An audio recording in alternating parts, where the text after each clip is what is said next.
All right, if everyone but the graduates could please take your seat, we're going to get started here in 1 minute.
All right, once again, we're going to get started. If everyone can take their seats. I'd like to remind everyone to please silence your cell phones. We have a videographer here and a photographer that are excellent. So please, they're going to ensure that your graduates have great photos and videos that they'll freely share with you. So please put your cell phones away and just relax and enjoy this event. There is a cry room in the back corner. It's the wood door back there. So if you have children that are crying or need to be silenced and don't want to go out in the heat, there's a room right there that's air conditioned for you. All right, if we are ready, we're going to begin by welcoming the Corewell Health Lakeland class of 2025.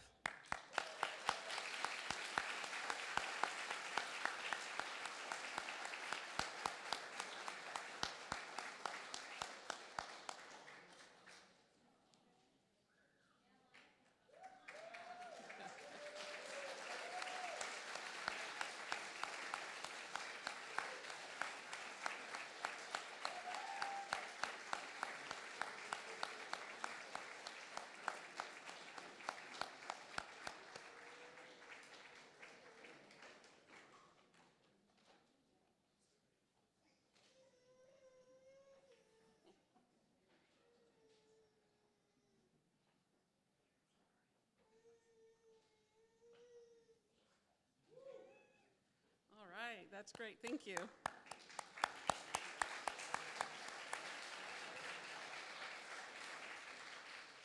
All right, the Office of Medical Education would like to thank everyone for coming today to celebrate the achievement of our graduates. We'd like to recognize and thank Corewell Health Lakeland Hospital's Board of Directors and Administration for their continued support and commitment to training exceptional physicians. We'd like to recognize Natalie Baggio, Chris Fox, Rob Nolan, and Dr. McMancini on the stage from the stand today. And we would like to recognize and thank the many physicians and medical staff who helped the residents reach this achievement through their dedication and mentorship. I'd like to recognize the program directors, Dr. Kristen Whitworth, Dr. Sam LeBay, and Dr. Raul Torres, along with the program managers, Michelle Borey, Kim Wright, and Jasmine Bailey. Together with core faculty, thousands of hours have been dedicated to provide educational tools needed to graduate doctors who are ready to handle the next stage of their career. Finally, I'd like to thank the Office of Medical Education staff for all of their hard work, keeping things running smoothly, and a special thanks and recognition for Katie Schmidt and Stephanie Sessa for planning and coordinating this event today.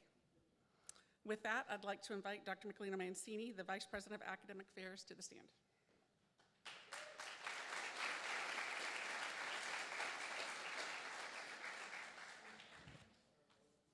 I don't know if I need this mic, but I'll use it anyways. What an exciting day. I think we all should stand and give them another round of applause.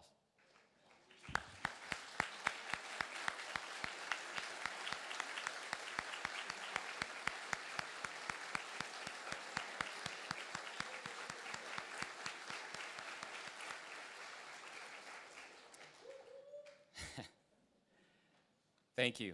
On behalf of our entire Corewell Health Lakeland administrative team, we want to welcome all of you to the Corewell Health Lakeland Class of 2025 graduation ceremony. My name is Michelina Mancini, the Vice President of Academic Affairs here at Corewell Health Lakeland, and I want to take this moment to personally thank all of you and congratulate you graduating residents and acknowledge the wonderful accomplishments over the last 3 years. For those spouses, family members, and friends in the audience who have accompanied these residents throughout this journey, we are truly thankful for your unwavering support. Residents?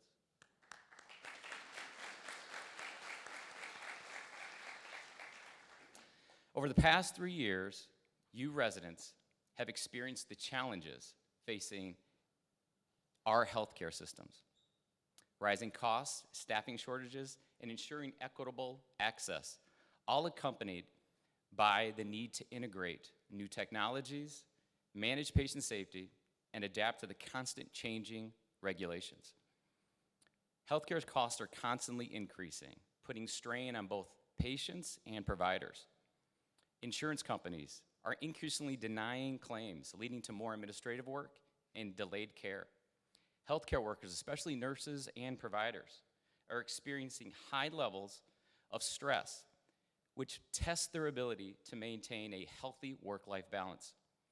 There are geographical disparities between many different locations, including those in rural areas who face greater challenges. And of course, millions of Americans lack adequate healthcare insurance. These are just some of the challenges facing healthcare nowadays. Addressing these issues requires a multifaceted approach involving policy changes, technology advancements, and a commitment to improving both the patient and provider experience. And you all have developed the necessary skills in these short 3 years to thrive in a multidisciplinary team. I am confident that your training in identifying these challenges and your curiosity in problem solving will lead to positive, patient-centric outcomes. You continue to inspire me and numerous other physicians, and you remind all of us that anything is possible as long as you put the patient first. Again, thank you for allowing me to be part of this journey. Congratulations, class of 2025.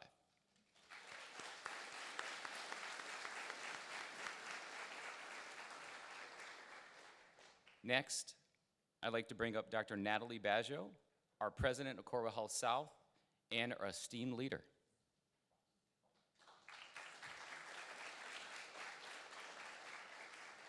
Thank you, Mick. So I'm Natalie Baggio, the president of the Corewell Health Lakeland Hospitals. It's a privilege to be here with you today and celebrate this meaningful milestone that you've accomplished. You've made it through early mornings, late nights, numerous clinical hours, and probably way too much coffee. but you've navigated uncertainty. You've grown in confidence and honed your craft in one of the most challenging but rewarding professions. But more than that, you've cared. You have spent time at the bedside with the most vulnerable moments of someone's life. You've listened, healed, and advocated. And through it all, you've made a difference in our teams, our hospitals, and the impact on our community. To all of the graduates, whether you're staying here or charting a new path somewhere else, you know that you are leaving behind a legacy, and your medical expertise is also in resilience and purpose. And you're moving on to something greater. So thank you. So congratulations to all of you. And as you make your mark on the world, know that you always have a here at Corewell Health in Southwest Michigan. Congratulations.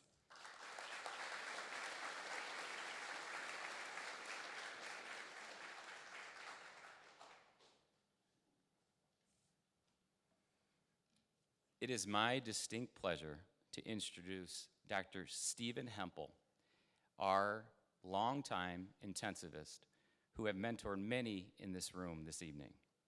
Dr. Hempel, the man, the myth, the legend.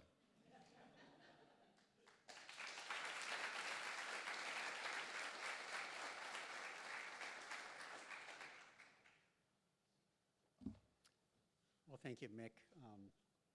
That was very nice. So many of you don't know me, but I'm a retired critical care physician, as Mick alluded to.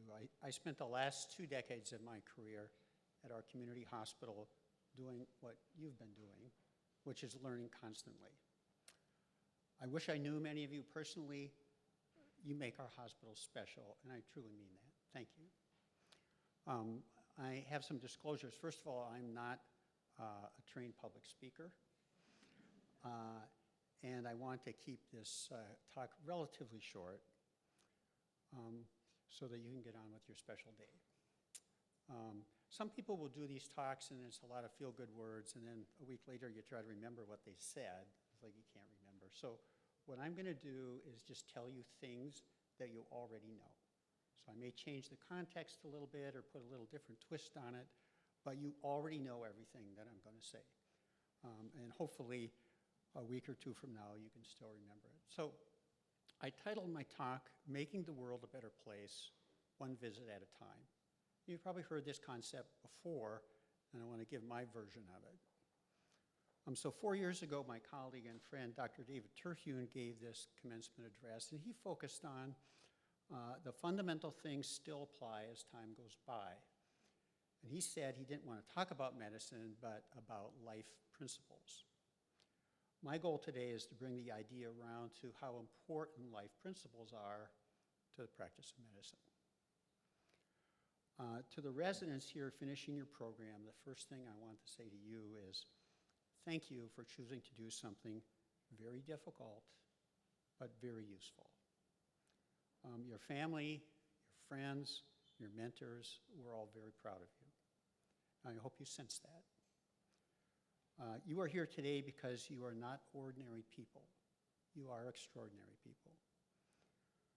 Having said that, I urge you to cultivate humility. Your talents combined with hard work and opportunity have allowed you to become doctors. Look at this as a gift, including the hard work, and be grateful. I titled this talk as I did because I want to make the point that those of you finishing your residency have important influence on the world around you. You have the power to make the world a better place, one patient at a time. So as you see each patient, think about how you can best address these concerns. It is often a medical concern, but as you well know, it's often more than just biology. This is a challenging, but also a wonderful time to be practicing medicine. As Mick and Natalie alluded to, this area is challenging because, not only because of all the external forces, but also because our society is fragmenting. And there are divisions between people that get amplified in a way that completely abandons kindness. For many of you, you don't have a historical reference point where things were different, but I assure you that in the past there were disagreements, but in general the disagreements were more respectful. And there was often a respect-generating curiosity toward those who disagreed with us. So I ask you to strive to bring this back to the practice of medicine. Bring the respectful curiosity into your relationships, and especially with those who disagree with you. Who knows? You might learn something useful. For example, maybe you're wrong. And that happens to me a lot. Against this backdrop of social challenges is the rapidly growing arsenal of therapies that truly improve patient lives. Doctors in eras before you would have cherished the opportunity to have medications and therapies that are often life-altering for suffering patients. But this is the world that you live in. There are many therapies that actually make patients better. What I want you to ponder today, however, is the non-biological part of the question. How can you be a life-altering agent in a patient's struggle against their disease processes? Or to put it differently, how can you personally impact the suffering human being that's before you? Jordan Peterson, the Canadian philosopher, psychologist, podcaster, author, says chaos is of less value than order. Tuck that one away in your brain and think about it. Chaos is of less value than order. A bit of an understatement, but it's a statement that contains a lot of substance. We can turn this back on ourselves as a question, how can I help bring order to the chaos of my patient's illness? Quite possibly, part of the answer is not strictly biological. Turning back to the challenges in a broader sense, it seems to me that the current sea of chaos in this cultural moment is driven by an ideologic binary that does not seek truth. Remember my comment about curiosity? The binary seeks to short-circuit serious thinking and then replace it with slogans such as one-percenters, privileged, immigrants, as if these words have any scholastic significance. The process is to drop individual human beings into categories and then dismiss them as non-valuable or elevate them as extremely valuable status based on the category they're assigned to. But when we are curious about other human beings, we don't do this.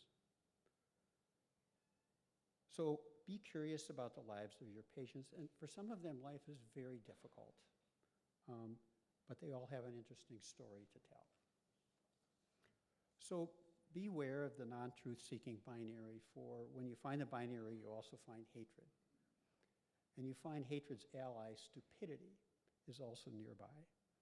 So binary categories, hatred, stupidity, you know that this trifecta of chaos is an enemy of well-being, your well-being, the well-being of your patients, the well-being of your community. So simply put, don't do it. The antithesis of this destructive trifecta, of course, is love. And I'm not talking about a gushy, emotional kind of love. I'm talking about the frontal lobe counterpart that's very deliberate. This love is the decision to act in someone else's best interests, even when it's difficult to do so. So let me repeat that. The decision to act in someone else's best interest, even when it's difficult to do so. For example, you go into a patient's room and you're assaulted with a vitriol that is completely unproductive. Of course, your first response is to feel threatened and want to withdraw or become angry, or maybe both. But then you know your professional duty is to the patient's well-being. So you ask questions with curiosity. You carefully examine the patient. You draw up a plan of care, then carefully explain it to the patient. You truly care that the patient does well, even if the hostility does not abate. That is love. By thinking, planning, caring, doing the difficult, you have made your effort to suppress chaos. This is virtuous. That is the love I'm talking about. If we expand this concept of love, we realize that love has friends and allies, data-driven truth-seeking, and other concepts like wisdom, knowledge, getting it right, and of course, curiosity are also part of love. This kind of love is driven by facts, facts that support another person's benefit. The right antibiotic dose, the right consultant, the right place for care, the right social support, and so on. You do this all the time, every day. It is love. You may categorize it this as simply your minimum professional duty, but for those struggling with illness, your behavior and your attitude toward them may have transformative results. As you demonstrate your knowledge, your poise, and your humility, your patients will notice. To operationalize this love, you will need to develop and maintain persistent scholarship. This means reading, thinking, analyzing, discussing with colleagues, having a relentless drive to learn about disease systems and processes. This is love because what you learn may help your next patient. Finally, don't forget to love your family. This means planning how to keep your career from harming those precious relationships. This will require work on your part and maybe even a written strategic plan. So protect those you love from the demands of your career.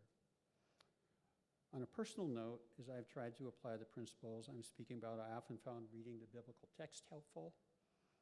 This practice may also be helpful to you. Remember that some of these texts are over 3,500 years old, and there's a reason that people keep copying them and carrying them forward, and it's because many have found them useful.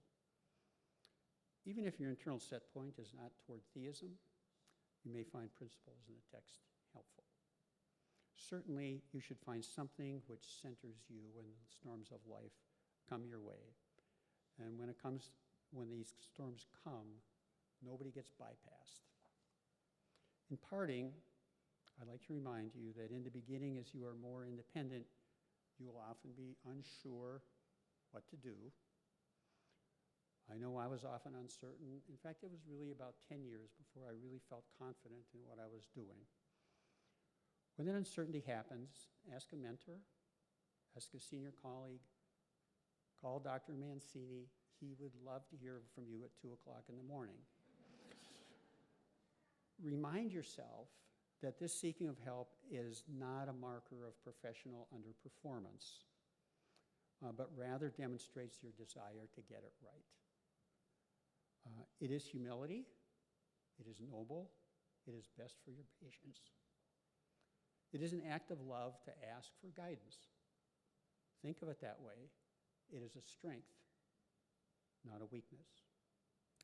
Also remember, while you may not always know what to do, you can always be kind. Your patients will remember your kindness. This may not be a powerful new biological agent, but it might be exactly what your patient needs at that moment. Finally, I again encourage you to contemplate what you have to be thankful for. Gratitude will make you happier. So kindness, curiosity, gratitude, humility, bring these things with you as you care for those who are struggling. Enjoy this special milestone that today represents. We're all very proud of you. Go, make the world a better place, one patient visit at a time. Thank you.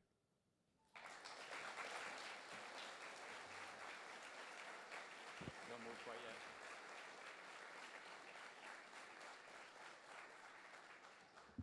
So the class of 2025 has a gift for you, Dr. Hempel, which it's going to be difficult, I think, for you to bring it home, but we'll try our best.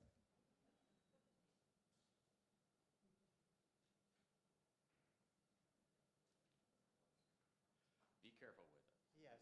Oh, thank you very much. I plan to use this.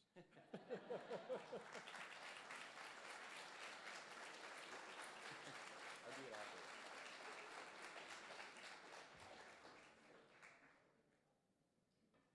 All right. That's all right. Lewis Stanford made it, and it's hard as a rock.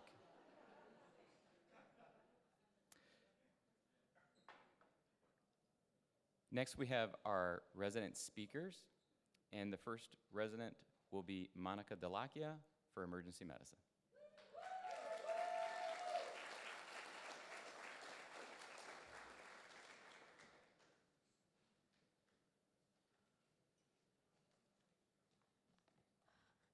Okay, very hard to go after a speech like that. Hello, everyone. Some of you in the room know me. My name is Monica. For those of you who don't, you've been really missing out. Thank you all for being here today for this momentous occasion. It somehow feels like this day came too soon, and yet not soon enough. As we close this chapter of our lives, it feels only right to go back to the beginning. Some of you may know this, but I didn't expect to match into this program. In fact, before matching, I felt like I was in a free fall. I was spinning, disoriented, and bracing for the inevitable face plant that I was going to endure. Then, in one of the scariest moments of my life, this might be the second most scary, I was caught by our only, Michelino Mancini. He saw something in me that I was starting to lose sight of in myself, my value and potential. He took me under his wing, small but mighty,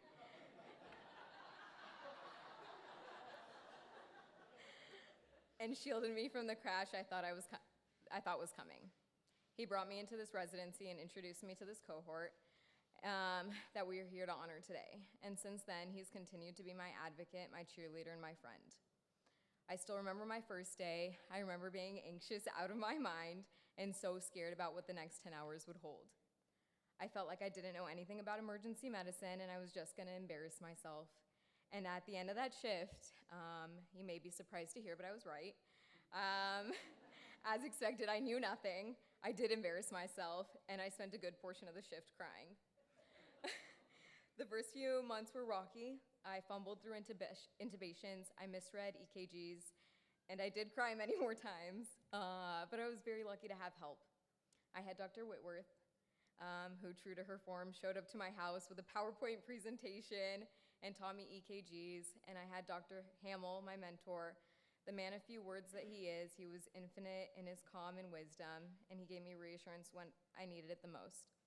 And with my co-residents, we trauma bonded over Dr. Nolan beating us to every patient room, Dr. Heisel telling us to sit when we talk to patients, even if that meant sitting on the ground, and Dr. Dyer making sure we had enough clinical impressions that it would make a CVS receipt look like child's play. Along the way, we picked up some valuable life lessons from Dr. Trigger, the importance of wellness and sleep, though I am still working on that one. From Dr. Massa, the power of diversity and equity. While always a needed lesson, feels especially useful now. And from Dr. McCarthy, how to find moments of reward in each shift, and that we are never too old for brown paper bag lunches. And then somewhere along the shifts, the didactics, the steroid lectures from Dr. Hoffman, things started to click. The knowledge came easier, procedures felt less foreign, and we became doctors, gradually, quietly, until suddenly we just were. So why do we get to stand here today and call ourselves graduates? It's not just because of what we learned in textbooks or during didactics. We come here today and call ourselves graduates because of the hard lessons we learned while in the trenches and in the pit. We've learned that life is fragile, that it is unpredictable, and it is unbelievably precious. We have learned, often the hard way, that tomorrow is not a guarantee. And in those moments, we've learned to treasure this one, today, now. So if you'll allow me, and if you will be a part of it, to just take a second and to be present and savor this moment, the one where your child, your friend, your partner, your student, or you take in everything you've accomplished and give it the appreciation it deserves. Okay, now for the thank yous. To the families in the room, if you are anything like mine, you've been our backbone. You have provided us shoulders to stand on and paved the way for this accomplishment. To our partners, to Lauren, Heidi, Will, Jake, Sam, and Steve, you've been our sanctuary on our hardest days. You've sacrificed so much to walk this path with us, and I know we're all deeply grateful. Michelle, you're just the heart of this residency and the best. To our attendings and our former chief, Ashley, thank you for your patience, your wisdom, and your refusal to let us settle. It's rare to find one person who cares enough to mentor you, and here we found dozens, and it's just an amazing gift. Oh my gosh, I prefaced this by saying I was a crier and it's coming out. And so most importantly, I need to thank my co-residents.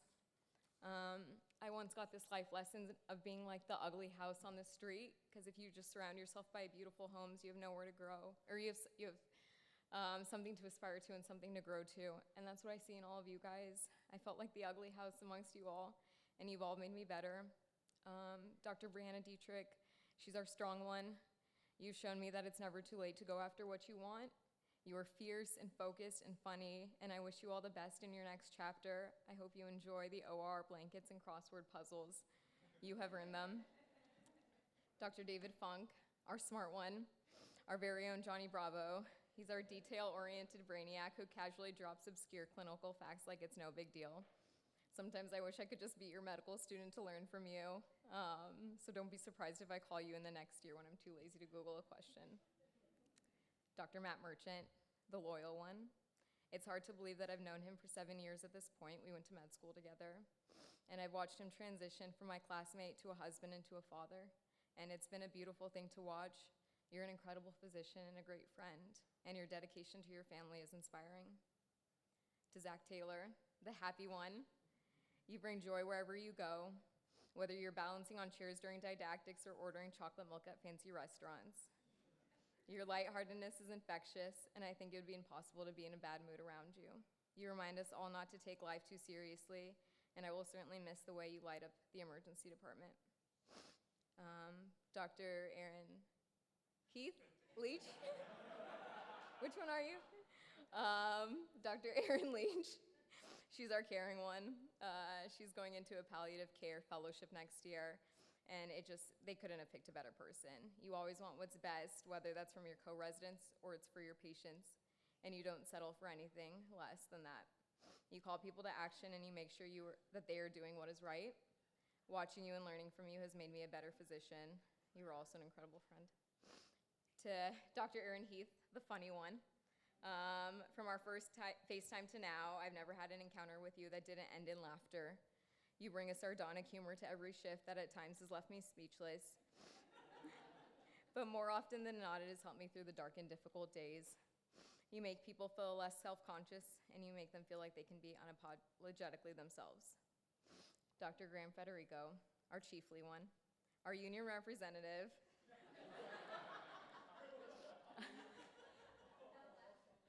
Our resident dad. Your commitment to this program and its people is unmatched. You've been our fiercest advocate over the past 3 years. I've treasured all our chats, every moment that I've gotten to bask in your old man wisdom. You were the best chief I've ever had. Thank you for letting me be by your side during it. To lose you all, to lose your constant presence in my life is gut-wrenching. I've been dreading this moment for a long time now. I know I don't have a ton of wisdom to offer this incredible group of people, but if you'll allow me just this, don't fear the unexpected, because if you're lucky like me, it might lead you to the best 3 years of your life. Congratulations to the class of 2025. It's been an honor of a lifetime.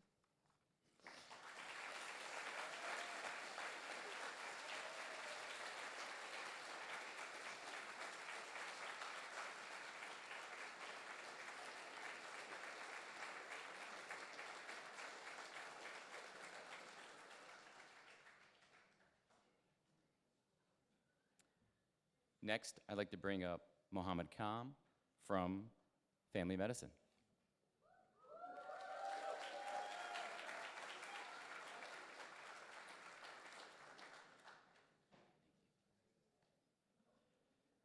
Good afternoon, everyone. My name is Mohammed. If I run too long, please don't play that Oscar music. I promise I'll finish. I want to start off by thanking Allah subhanahu wa ta'ala, the most gracious and merciful. I would also like to thank my wife, parents, sisters, and my entire family, for without them, I would not have accomplished my dream of becoming a family physician. When choosing which field of medicine I wanted to pursue, foolishly or not, I found myself wanting to be someone who can do it all. What's interesting is, even before I started as an FM resident, I would hear things such as, FM doctors are jack of all trades but masters of none. Now, this is a common phrase I'm sure many of us have probably heard. What I personally didn't know is there's another sentence at the end. It actually fully reads, a jack of all trades is the master of none, but oftentimes better than a master of one. Though this is not to diminish the role of specialists, it's to simply highlight the wide scope of practice that is family medicine. I vividly recall one day last April where I performed a steroid injection, pap smear, skin biopsy, I&D, keratage and electrodesiccation for squamous cell carcinoma, on top of doing a 6-month well child and finishing up with insulin management for a patient. My head was spinning by the end of the day, but I took a step back and realized this is what I asked for. This is what I reflected on. It's a beautiful opportunity I've been given to impact a variety of people. The past 3 years has been a challenging but rewarding 94,608,000 seconds. The resources and guidance that this program has provided has been immeasurable. From struggling to put on surgical gloves to being able to calmly intubate in an emergency, the growth in my medical knowledge and skills has been exponential.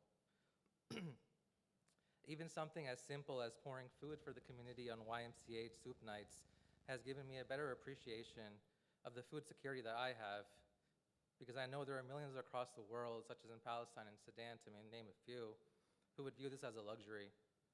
Our faculty's commitment to supporting the local community cannot be understated. I want to personally thank them.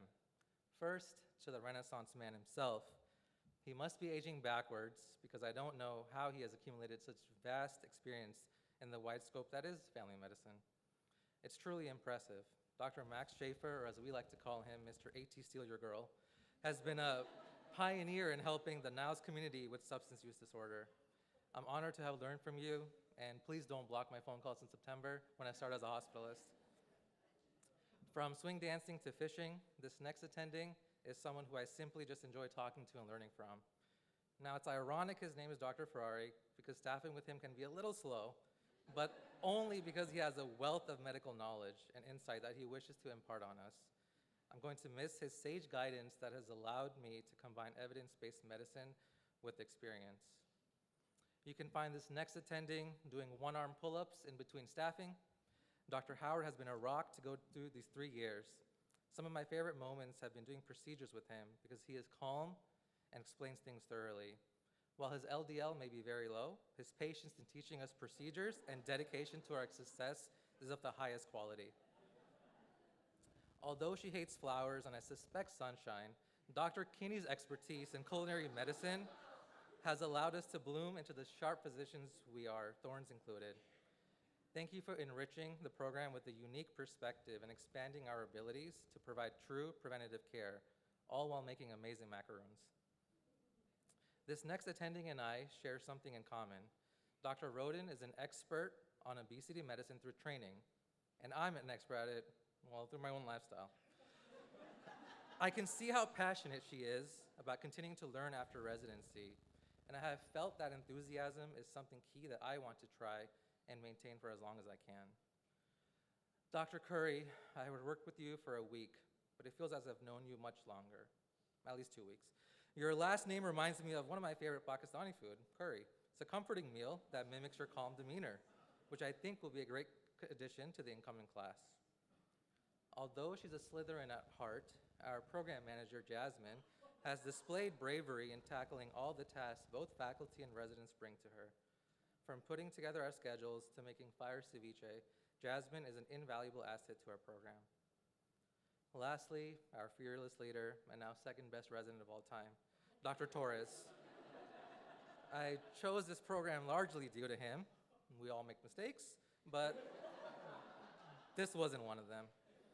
He has been steadfast in pursuing improvements in the program for the betterment of the group. He's a great example of lead by doing, exemplifying characteristics I hope to incorporate into my practice one day. Although I agree with you, Javier, reading medical journals while on vacation is a sickness and should be an official ICD code. Thank you for all the lessons and support you have given us. Speaking of support, thank you to our wonderful MAs in our clinic, especially Taylor and Sydney, for putting up with me. However, it must have been easy to room for a perfect resident, their words, not mine. I would now like to highlight each of my co-residents briefly. Although Michelle's fellowship is an OMM, this next resident is somehow the best at myofascial release, but even better at being a great dad. From clinic to urgent care, John is an amazing, well-rounded physician who will be a great addition to this institution. You can find this next resident subbing in for Vin Diesel roles in his spare time. Yes, it's true, his pancreas tried to betray him, but he is the most loyal, intelligent, and genuine person I've met. Give it up for Javier Emmanuel Raul Torres Colon Vargas. Although she's closer to the ground than most of us, the sky is the limit for her, as she is resilient and tenacious. Her love for the Tex-Mex restaurant animal almost matches her love for OMM. Congrats on the fellowship. We all know you will rock it in Colorado. So let's hear it for Michelle. Need help with tech? He's your man. Need help with finishing a pizza? He's also your man. Need help with literally anything? He's there. It's been wonderful to serve alongside him, one of the most dependable and kind persons I've had the pleasure of knowing. Let's hear it for Eric Ironman Pearson. I'm proud to all call you colleagues. Congratulations to the class of 2025. Now, in the words of the best Lakers player ever and my personal GOAT, Mamba out.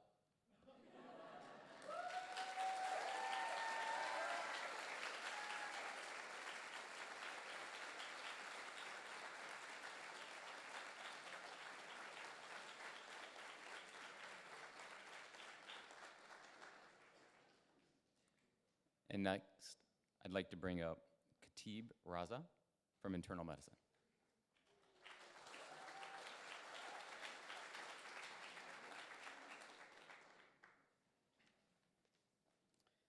Hello, everyone. I'm Khatib Raza, one of the internal medicine chiefs. Shout out to Jeremy over there as well, who's one of my co-chiefs who didn't want to give the speech. So I told him I'd take one for the team. But who am I kidding? I love talking, so. But yeah, good afternoon, everyone. Attendings, program directors, Dr. LeBay, Kim. I can't even name all the attendings in this room that have made such a big difference in our lives. The nursing staff, family, friends, and most of all, my co-residents. Standing here in front of you today, in front of these very, very people who have seen me at my best and at my most sleep-deprived, I feel a strong sense of gratitude and an even deeper sense of awe.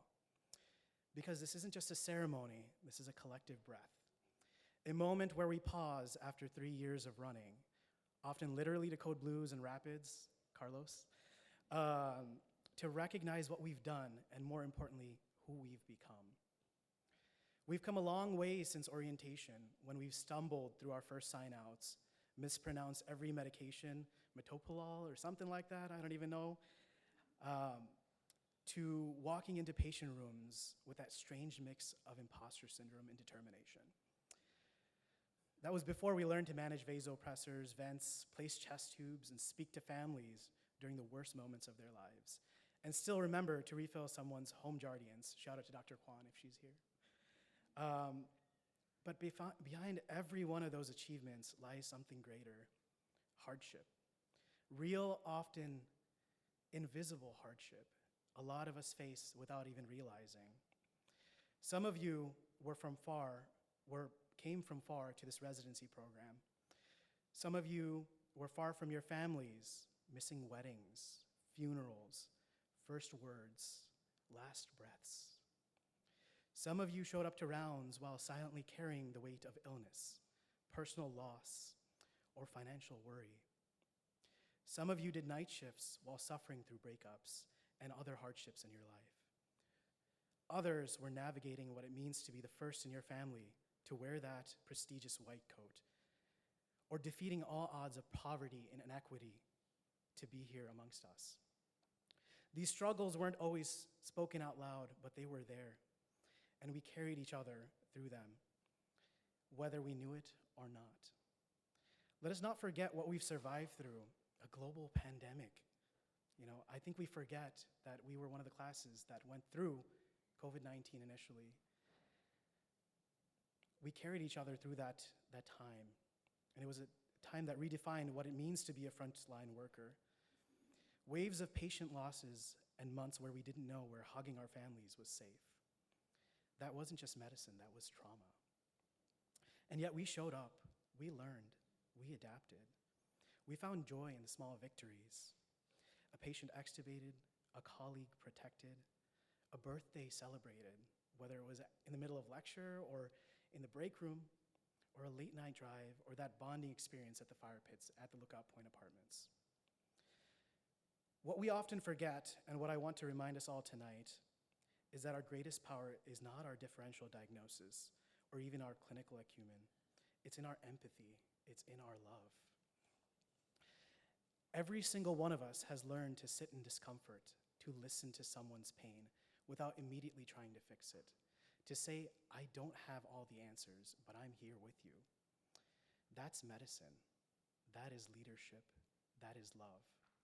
The love that we have for one another as human beings, as co-residents, as family members and staff. And now we're stepping into this new phase of our lives as attendings, as fellows, as hospitalists, outpatient leaders. We're stepping into positions of power, but also responsibility. It is tempting and frankly easy to turn inward, to focus on billing metrics, RVUs, research publications, or even the next steps in our career. But the world doesn't need skilled doctors, it needs moral ones. We must not forget the patients who have no insurance, as Dr. Hempel was alluding to, who speak no English, who fear the healthcare system because of what it once took from them. We must not forget the patients with addiction who come in for the fourth time, whose wounds are deeper than an antibiotic can treat. We must not forget the houseless and homeless, the undocumented, the uninsured, the incarcerated, and the innocent children of this world caught amid the battles and warfare. We must not forget our fellow physicians providing aid amongst bombing and chaos in this world. They do not need our judgment, but they do need our advocacy. They need our courage and they need our support, because healing, true healing, doesn't just happen at the bedside. It happens in the policies we speak out against, in the inequities we refuse to ignore, in the quiet ways we look out for our most vulnerable patients, even when no one's watching. Let us remember that our white coats don't shield us from bias, but they give us a platform. And every time we use it to speak for someone who has no voice, we live up to that oath we took. And I know all of us took that oath at the beginning of medical school when we had those white coats handed to us. There will be days ahead when we will be exhausted, when it will feel easier to get through the shift and just go home, and that's okay. But when those days come, remember this: you are not just a doctor. We are not just doctors. We are healers. And healing is not limited to prescriptions and procedures. It is how we make someone feel heard. It is how you show up, fully human, in a profession that can often feel inhumane. And it is how you continue to look past politics, past race, past cultural barriers, to see the shared humanity right in front of you. To my co-residents, I thank you. In all honesty and deeply from the bottom of my heart, I thank you for the nights of mutual caffeinated fueled survival, from the random TikTok dances or playing UFC on PS5 in the middle of the night, to the funny vocera calls and changing people's voices to each other. And yes, I know everybody's heard that. Or the funny reply in a heated epic chat about ABGs, wherever Bijan is at. Or texting Dr. Beers about our concern for GI bleeds. I don't know who's concerned. Am I concerned? Is the patient concerned? Or are we all concerned? But Dr. Beers is concerned. For your dark humor and all the jokes that we've all kind of used to cope with the sadness and the darkness that was amid all the chaos that we dealt with.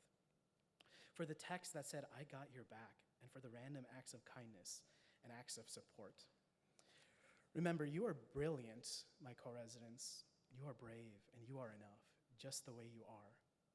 Tonight we graduate, but more than that, we emerge, not just as doctors, but as leaders in this society, as neighbors, as advocates, as humans with the rare privileged to stand at the intersection of science and suffering and to offer hope. Let's go forward with clear minds, full hearts, and open hands, and let's remember where we came from while thanking those that helped us along the way. I cannot name all the people that have helped me and all my co-residents along the way. I know you're all out there. I know you're all showing support, whether you're here with us or at the hospital. The family members that supported us and were with us through every single step of the way, every single phone call, every single tear, every single hardship, whether it was from undergrad, through medical school, through clinicals, through residency, and now as we face this world ahead of us. So don't forget where we came from, and let us be the physicians our community deserves. So I'd like to leave you guys with a short quote from one of my favorite Persian quotes, favorite patient poets, Maulana Jalaluddin Rumi, or Rumi as a lot of you know. He writes a lot of love poetry, but I think that's what we really need amid all the chaos that's going on in this world, amid all the crazy policies and a lot of the hatred that's being spewed around. So I'll speak in Persian, which is not my first language, so forgive me. Zindagiye be khawatiye nefasi nimkash ast juz ishq hish maqtar. Juz ishq hish maqar. With life as short as a half-taken breath, don't plant anything but the seeds of love. Remember, we have that power to plant those seeds of love, whether it's in an epic chat in the middle of the night, whether it's calling a consultant, or whether it's sending an admission to the medicine team who doesn't want to take the admission. Remember those seeds of love, right? Remember our humanity and where we came from. Because without that love, we are no longer human. We are no longer physicians. We are no longer leaders in this community. So congratulations to my class of 2025. We did it, guys. Just remember that. And now let's go heal the world with love. Thank you so much.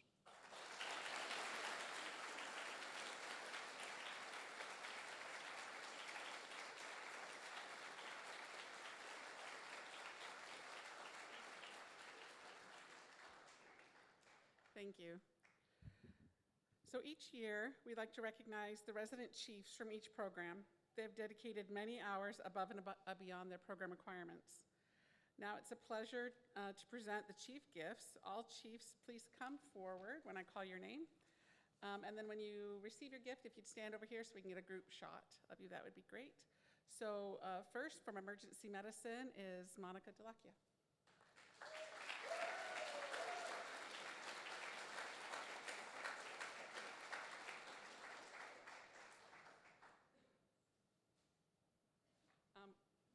Also from emergency medicine, Graham Federico.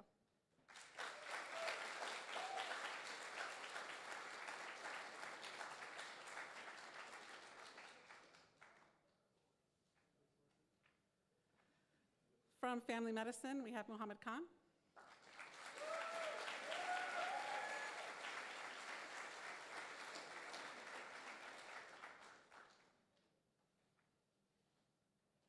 Also from family medicine, we have Eric Pearson.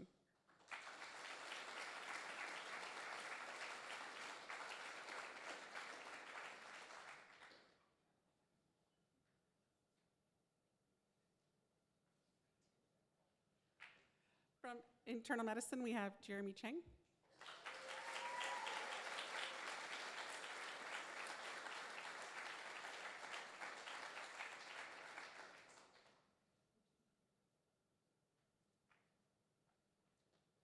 And last but not least, from emergency medicine, we have Kati Braza.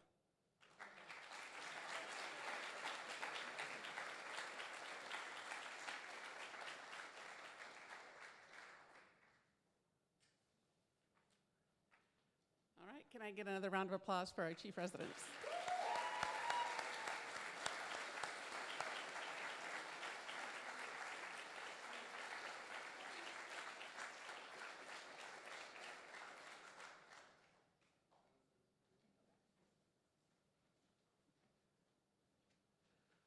Now for the moment everyone's been waiting for. We're going to confer the diplomas as certificates. We'll have each program director come up with their program manager to present. We're going to start first with Dr. Kristen Whitworth from Emergency Medicine.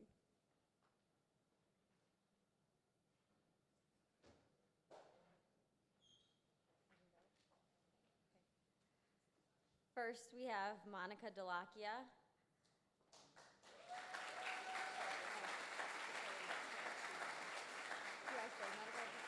Medical education track. I think you guys see that up here.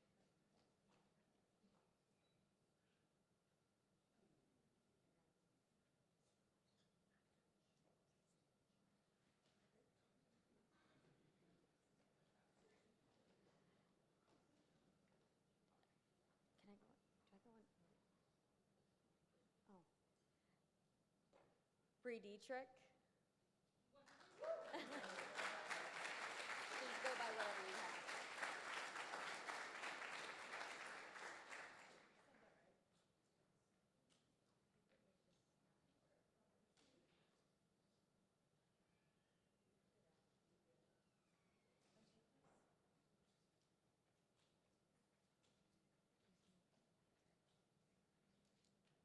Graham Federico, EMS track.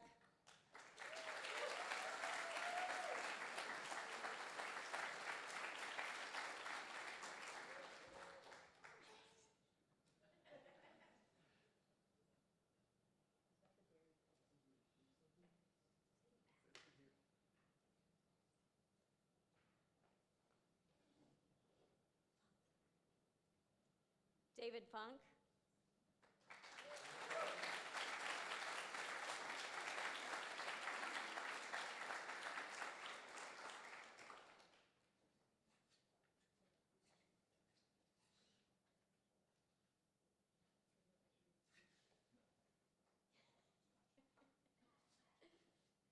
Dr. Aaron Heath, ultrasound track.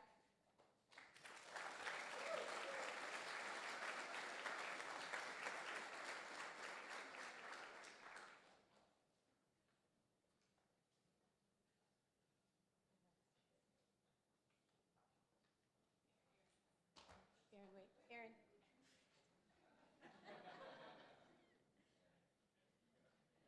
Dr. Aaron Leach. Wilderness medicine track.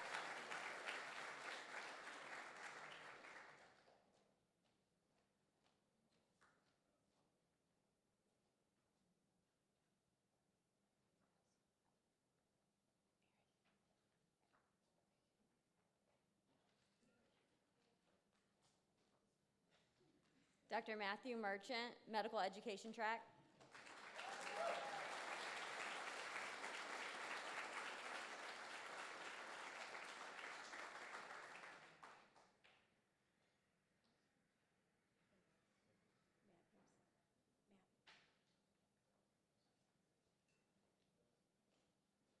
Dr. Zachary Taylor, wilderness medicine track.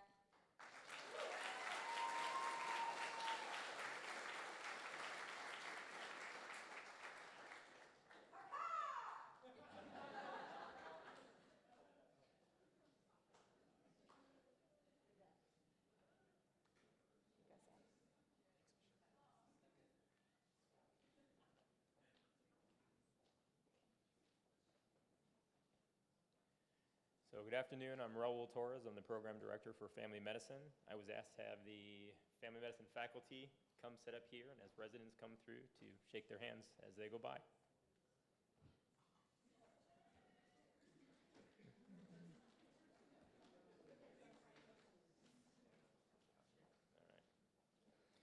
So first is Javier Colon Vargas, who throughout his time here has completed additional training in culinary medicine.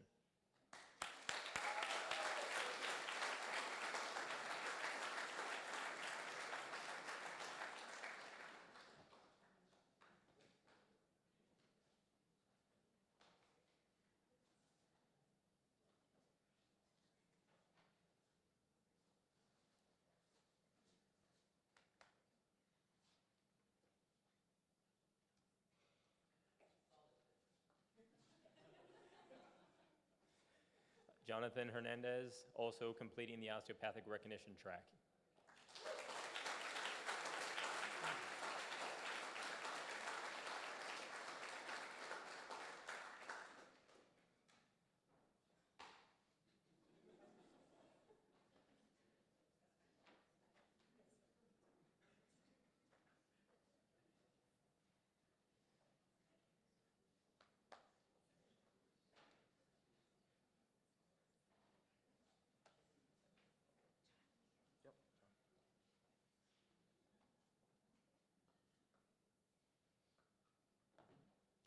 Muhammad Khan, also completing osteopathic recognition.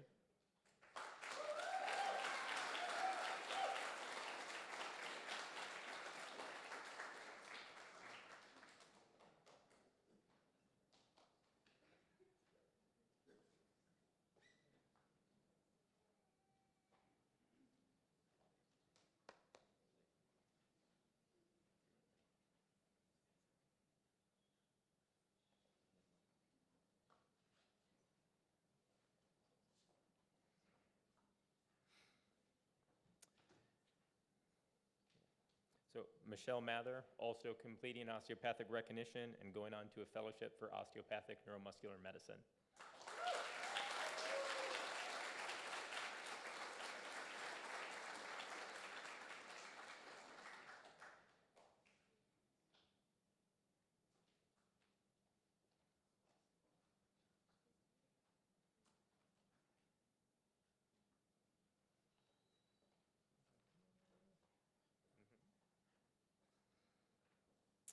And last, Eric Pearson, completing osteopathic recognition as well as the obstetrical track.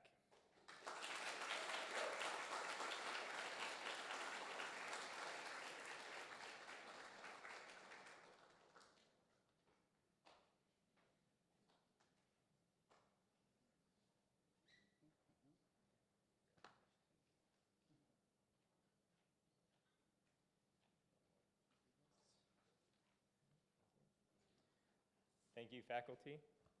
And then next, we'd like to bring up Dr. Sam LeBay for internal medicine.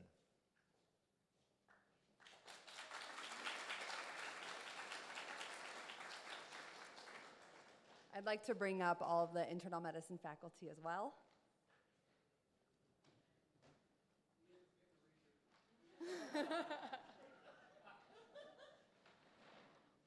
Only because we have so much representation. All right, I'd like to start by saying Annika N. Boltice.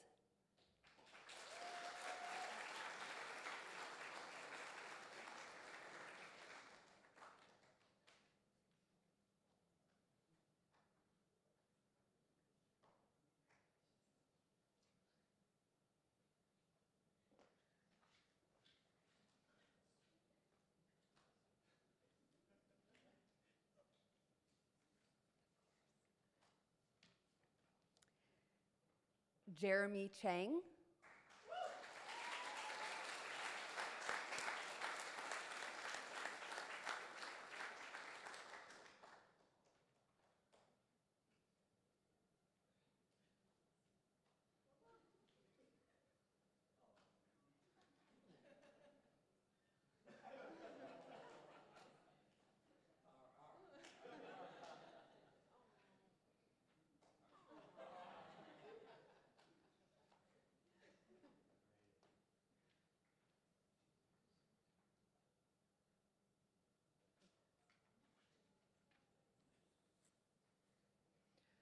Carlos Guerrera.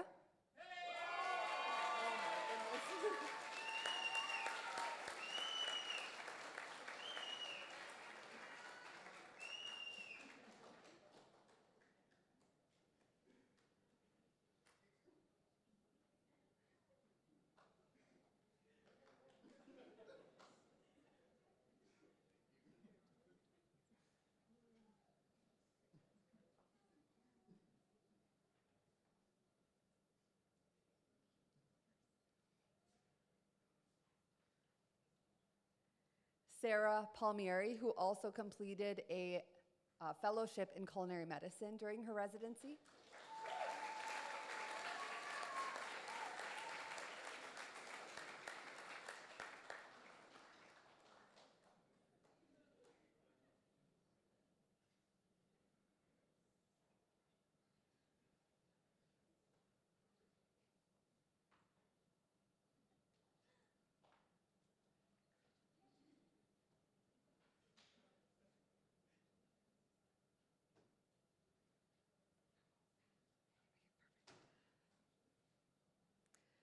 Khatib Mohammed Yassin Raza.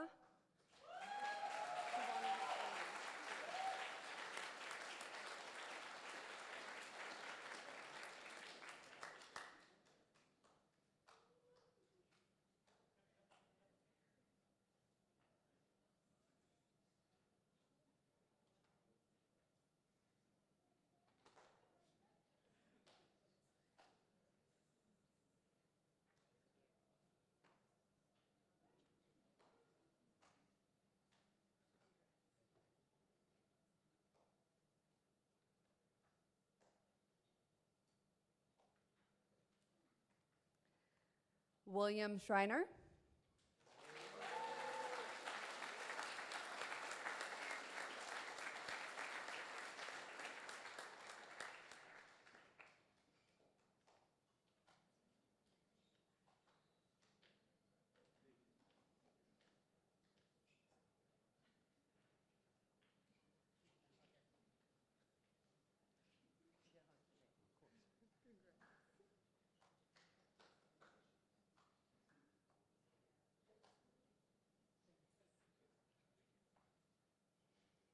And last but not least, Sean Thomas.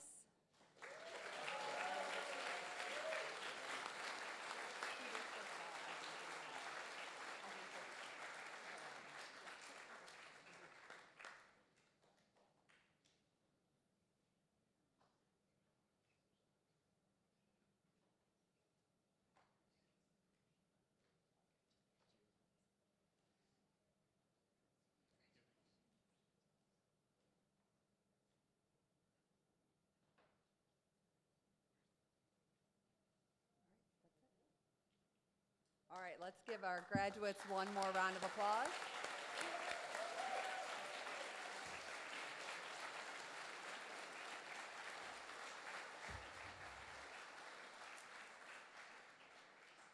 All right, ladies and gentlemen, just some housekeeping.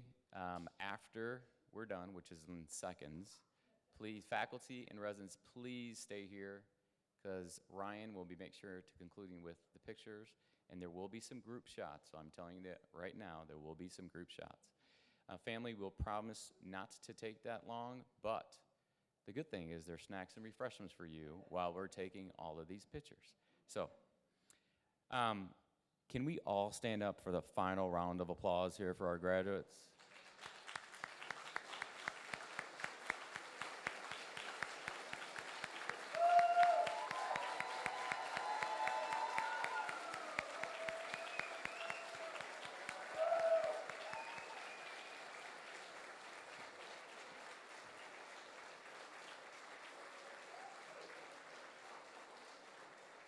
That concludes our ceremony. Thank you very much for spending time with us today. And again, residents and faculty, please do not leave. Family, enjoy the refreshments.